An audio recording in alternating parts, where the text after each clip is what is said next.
Assalamualaikum warahmatullahi wabarakatuh. Perkenalkan, nama saya Neneng Sri Indriani dari Prodi Bimbingan dan Konseling Islam. Saya di sini ingin menyampaikan ceramah singkat tentang ujian Allah kepada hambanya merupakan cinta, kasih, dan sayang. Pertama-tama marilah kita panjatkan puji dan syukur atas kehadirat Allah Subhanahu wa Ta'ala yang memberikan kesempatan, rahmat, dan hidayahnya kepada kita semua. Dan tak lupa pula kita panjatkan salawat serta salam kepada junjungan Nabiullah Muhammad SAW, Nabi yang mengangkat derajat kaumnya dari zaman jahiliyah ke zaman yang diridhai oleh Allah Subhanahu wa Ta'ala. Hadirin hadirat yang dirahmati Allah Subhanahu wa Ta'ala, pernahkah kita merasa gelisah karena begitu banyak beban dalam kehidupan kita?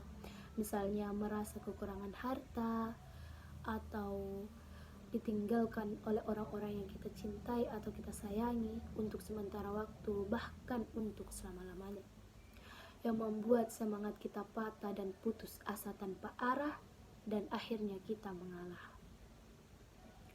Ujian adalah jembatan bagi orang-orang mukmin untuk meraih kebaikan dari Allah Ta'ala, dan setelah ujian itu berakhir akan ada hikmah dan anugerahnya. Maka dari itu, janganlah engkau berputus asa dan merasa kecewa serta jengkel, dan harus sabar menghadapi ujian dari Allah Subhanahu wa Ta'ala, karena Allah Ta'ala tidak akan memberikan kepada hambanya ujian melebihi dari kadar kemampuan hamba-hambanya, karena Allah Ta'ala mengetahui hambanya bersifat lemah, sebagaimana firman Allah dalam surah An-Nisa ayat 28, yuridullahu ayyukhafifa ankum wa halikul insanu da'ifa, yang artinya Allah hendak memberikan keringanan kepadamu karena manusia diciptakan bersifat lemah. Maka dari itu, janganlah pernah berputus asa, dan sabarlah dan ikhlaslah untuk menerima ujian-ujian dari Allah Subhanahu wa Ta'ala dan melewatkannya dengan kemampuan-kemampuan Anda. Hadirin hadirat yang dirahmati Allah Subhanahu wa Ta'ala, begitu besar cinta, kasih, dan sayangnya Allah kepada hambanya, maka Allah menurunkan ujian kepada hambanya agar hambanya lebih mengingatnya dan lebih banyak lagi beribadah kepadanya, agar hambanya juga tidak lupa bahwa manusia itu diciptakan di dunia merupakan untuk tidak lain untuk beribadah kepada Allah Subhanahu wa Ta'ala, sebagaimana firman Allah dalam surah Az-Zariyat ayat 56, wa ma khalaqatul jinna wal insana illa liya'budun, yang artinya tidaklah Allah menciptakan jin dan manusia melainkan untuk beribadah kepadanya. Hadirin hadirat yang dirahmati Allah Subhanahu wa Ta'ala, perlu kita ketahui Allah Ta'ala itu mencintai hamba-hambanya sehingga beliau mengirimkan ujian-ujian atau musibah-musibah agar hambanya lebih dekat kepadanya lagi. Dan dalam kehidupan ada dua tipe manusia, yaitu manusia takwa dan manusia fujur. Apa itu manusia takwa?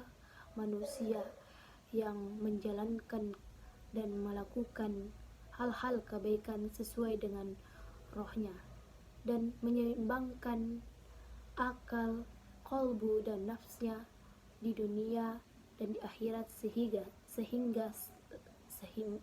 seimbang. Dan apa itu manusia fujur? Manusia yang lebih mementingkan jasad atau fisiknya dalam dunia dan tidak lebih mengingat akhiratnya.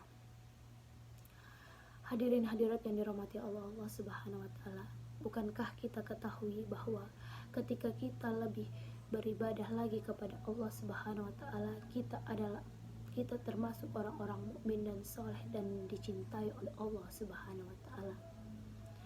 Dan ketika Allah telah menjanjikan kepada hamba-hambanya yang soleh akan dilindungi dari musibah-musibah ketika mengalami ujian-ujian yang berat, dan orang-orang mukmin yang mengalami ujian akan selalu mengingat dan meminta perlindungan oleh Allah Subhanahu wa taala. Sebagaimana firman Allah dalam surah Al-A'raf ayat 196, Inna waliyallahu allazi nazzalal kitaba wa huwa yatawallas salihin, yang artinya Dia adalah pelindungku yang menurunkan Al-Quran dan Al-Quran ataupun Alkitab, dan beliau melindungi orang-orang yang saleh. Sekian ceramah singkat dari saya. Mohon dimaafkan bila banyak kesalahan, dan semoga bermanfaat dalam kehidupan sehari-hari Anda. Wabillahi taufiq wal hidayah. Wassalamualaikum warahmatullahi wabarakatuh.